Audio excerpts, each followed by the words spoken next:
Bro kabaddi தொடரோட 20வது நாள் ஆட்டத்துல தமிழ் தலைவாஸ் அணியோட Patna pirates மோதுறாங்க. இந்த ஆட்டத்துல 33க்கு 46 என்ற புள்ளி வித்தியாசத்துல தமிழ் தலைவாஸ் அணியை வீழ்த்தி பாட்னா பைரேட்ஸ் ஜெயிச்சிருக்காங்க. இந்த போட்டியில பாட்னா பைரேட்ஸ் 29 ரைட் பாயிண்ட்களையும் 12 டேக்கல் பாயிண்ட்களையும் 4 ஆல் அவுட் பாயிண்ட்களையும் எடுத்து அசத்தி இருக்காங்க. இந்த அணியோட வீரர்களான சுதாகர் 11 புள்ளிகளையும், மஞ்சித் 8 புள்ளிகளையும், சஜின் 7 புள்ளிகளை பெற்று அணிக்கு வெற்றி பெற்று கொடுத்திருக்காங்க.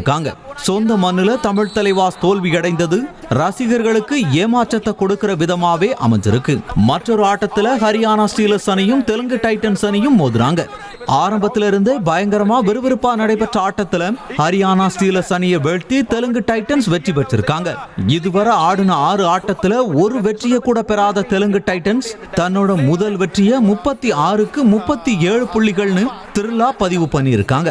இந்த ஆட்டத்துல 15 ரைடு பாயிண்ட்களையும் 18 டேக்கல் பாயிண்ட்களையும் 2 ஆல் அவுட் பாயிண்ட்களையும் எடுத்து அசத்தியிருக்காங்க. இதில் பவன் செராவத் 10 புள்ளிகளையும், அஜித் பவார் 7 புள்ளிகளையும் குவித்து அணியோட வெற்றிக்கு பக்கபலமா இருந்திருக்காங்க. இறுதி வரை டஃப் கொடுத்து விளையாடிய ஹரியானா ஸ்டீலர்ஸ் ஒரே ஒரு புள்ளி வித்தியாசத்துல தோல்வியை சந்திச்சிருக்காங்க.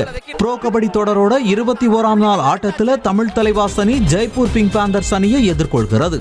மற்றொரு ஆட்டத்தில் குஜராத் டைட்டன்ஸ் அணியும் யூபி யோதாஸ் அணியும் மோதுகிறது. செய்திகளை உடனுக்குடனும் துல்லியமாகவும் தெரிந்து கொள்ள சப்ஸ்கிரைப் பண்ணுங்க.